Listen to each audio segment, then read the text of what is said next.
Hello सर्वांना. एकदा काय झालं आता म्हणजे 2-3 दिवसाचीच गोष्ट आहे.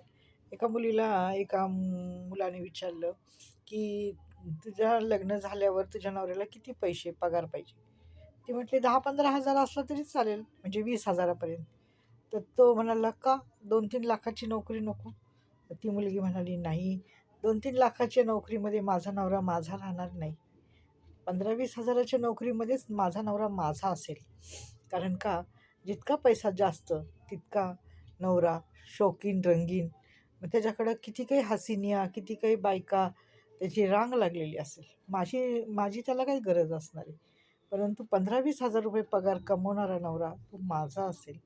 कारण का तेवढाच पैसा संसाराला पुरेसा आहे आणि त्याचीच गरज आहे. म्हणून तो व्यर्थ खर्च करणार नाही माझा नवरा पैसा.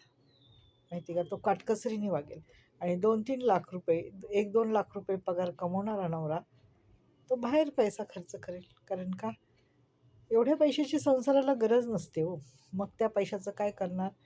तर तो बायकांवर, सट्टा, दारू, जुगार यावर खर्च करणार. तर हे अगदी खरं आहे आणि बरोबर बोलली.